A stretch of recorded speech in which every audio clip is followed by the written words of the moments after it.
Tiwa Savage, you're enjoying some of that right here on The Trend, courtesy, of course, of DJE. And I've got to tell you, I know the weekend has just started. If you're looking for something to binge, if you're looking for a show to start, a documentary to enjoy, well, look no further than Showmax. Showmax have some amazing original productions. They're so good.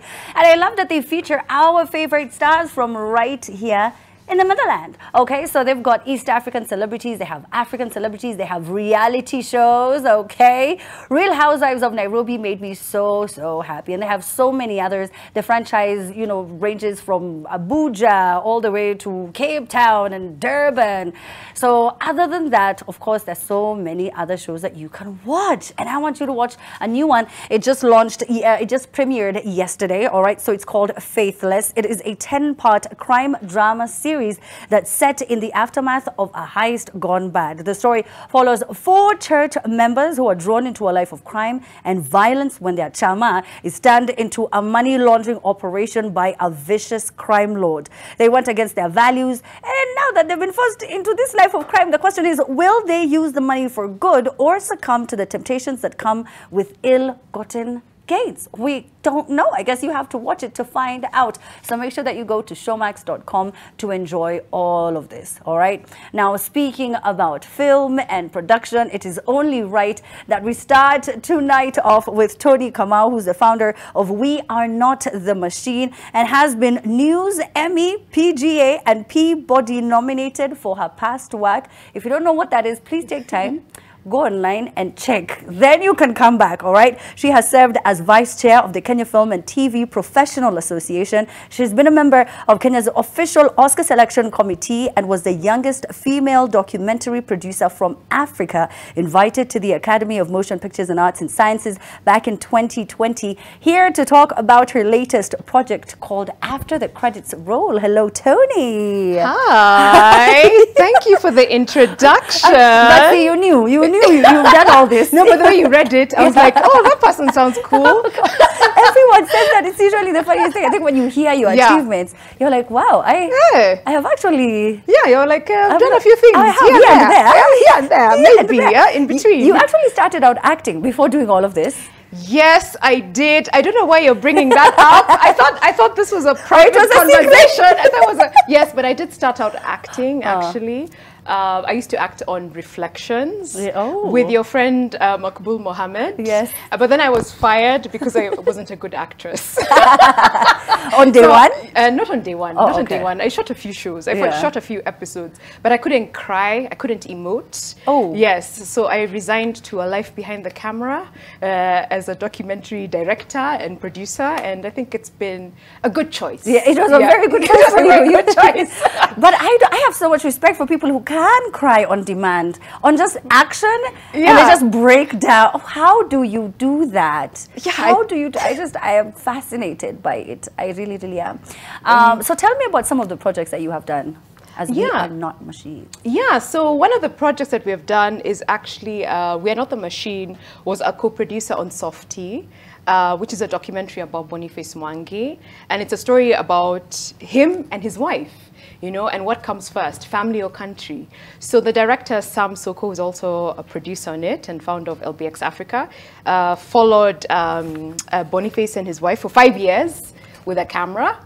And then I joined the project as a producer and as We Are Not the Machine to raise the money for the project and also to run the production as Soko was working on the directing. Of course, the company had raised money before, and then we released it into the market. And it's available in Showmax. Yes, Softy is available in Showmax. High five. I like you. Supporting my... I like you. I like you, Toni. Yeah, so you can find it on Showmax. Yeah. And Faithless is amazing. I went for the premiere. Oh, yes? Yeah, it is, I loved right? it. It was such a good show. I had so much fun. Yeah. And don't you just love how film has completely evolved and changed? There was a time where you could watch a show and immediately know, oh, this one is one of ours. This is a local one, a locally produced show, but that is not the case anymore. We're producing proper, like, films that can be showcased anywhere around the world? No, I think we are. I think there's been such a huge growth. I would say there's a lot of mentorship from like from the producers, directors who came before us. And I think also the fact that a lot of international projects have been shot on the continent. You know, for example, Constant Gardener. There's so many guys who grew up through working on those kind of projects. And people, and I think also the advent of digital technology, like the cameras, you know, it made it more accessible for more people to tell their stories. Like, for example, another show that's really great is Pepeta, which is on Showmax. Also on Showmax. And if you think about that, like, the people who created Pepeta are so young. They used to be editors. Yeah. Mwangi, the director, Vincent Mbaya, also started out as an actor. Yeah. FYI. Yes. Yeah, before he became a director. And I just think that there's just such a wealth of talent. What we need is the opportunity. And the money, if anyone's looking. Which is where you come in. Yeah, you help people collaborate. Yes, yes. Yeah, so my role as, because I'm a director and a producer, but I've been producing a lot for the last few years. We do a lot of commission projects for broadcasters. Like right now we're doing something for Bloomberg, a project on athletics. We're doing something for BBC, a project in Lamon Water.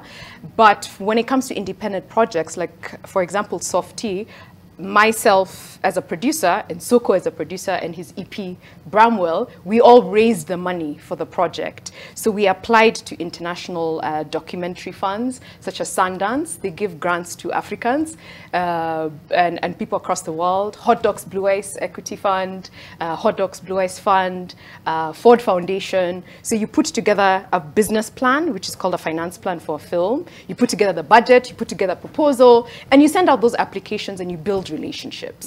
So that's what my role is as a producer on independent projects, where we're just raising money from scratch, and then you handle the release of the film, like whether it's submitting it into a festival, putting together a marketing strategy. So that's part and parcel of the role as a producer.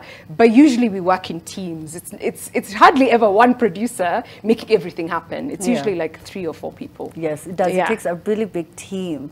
And you'll be speaking at an event in Cape Town very soon, meeting and engaging with other producers and directors across the continent. Yes, yes. So I'll be speaking actually at Durban. It's in Durban, not Cape Town. I'd love to go to Cape Town as well, in case anyone's listening. So it's in Durban? Yeah, it's in Durban. It's in Durban. Yeah, so it's called Durban Film Mart. It's part of the Durban Film Festival. So I'll be speaking on a panel on July 20th talking about co-productions and collaborating with fellow filmmakers on projects. Because it's so expensive to produce documentaries or to produce feature films, it's important that companies, creatives come together to pool resources, whether it's your own money within your company or whether it's pooling resources in terms of skills and talent. Like for example, who I'd mentioned, Vincent Mbaya of Pepeta, and I are co-directing and co-producing a documentary project that's following 2 amazing women who have a food and culture business, and they're trying to expand it to other parts of the continent. So because we don't have a big funder or broadcaster yet, hi Showmax, you have to manifest it. You have to manifest because it. They you have to could manifest it. You have to manifest it. But yeah, but because we don't have a funder yet, we pooled our resources and we put together our money and we put together our teams. Like I have an incredible production team. Hi, Habiba and Cynthia. They told me to shout out. Oh, I was going to be in a lot of trouble. Yeah, but we pulled together resources.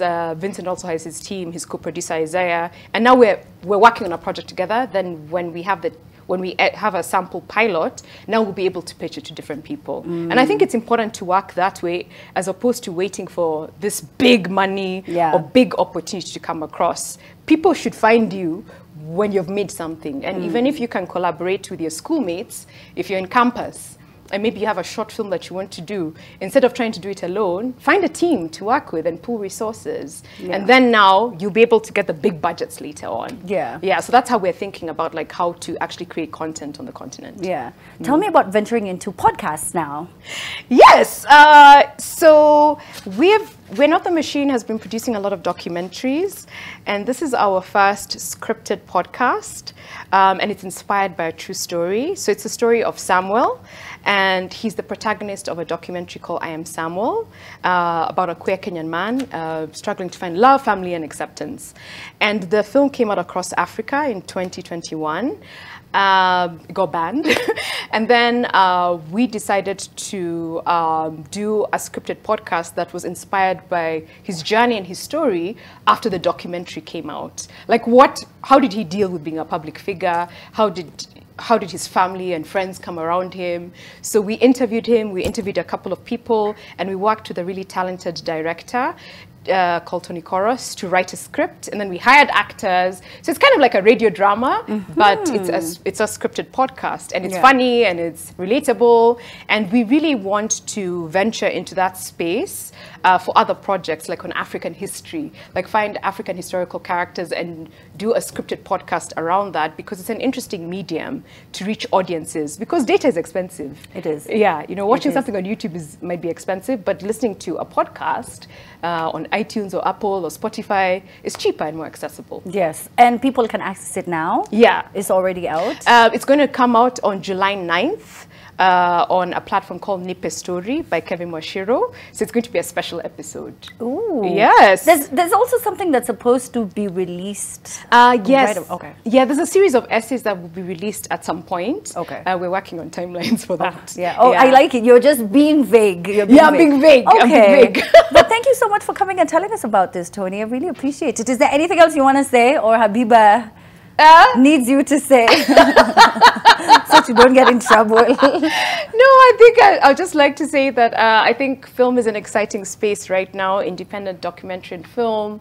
You know, there are different organizations like DocuBox locally who are very supportive of the Kenyan film industry. I think there's so many incredible filmmakers out there, you know, like Mbithi Masia, huge fan of him, you know, Nyasha, Soko, obviously, huge fan, Pete Murimi. So I just think there's an incredible industry, and please support us. Yeah. Watch our content on Showmax, on NTV, on Netflix. Please watch it. And we need audiences to watch our work so that we can be able to get more investment in it. Yes, that is so true. And I think a lot of people forget that, you know, when it even comes to so many other companies, they look at, you know, are people watching it in East Africa? Oh, no, they don't support you guys, then they can't invest. Yes. Which it just frustrates the talent in the industry, because then they can't get money, they can't get employed. Please just watch the content. Watch the content. Thank you so much, Toni. Thank you. Alrighty, now Osoro's somewhere in this studio. He should be somewhere, taking us through social media right now. Osoro, what wanasema nini pale Facebook? Remember, we are also now on Threads. Okay, we are everywhere. We are everywhere. Yeah. Okay, so just follow us at the Trend Live. Amina? Okay. Yes. Mbiamono kabisa, mbiamono. That's very true. Pale kwenye thread, tuko live kabisa, and of course, everybody's struggling to, you know, to find the right footing, because pale ukipata hata 2 followers unashukuru, unaundia bash.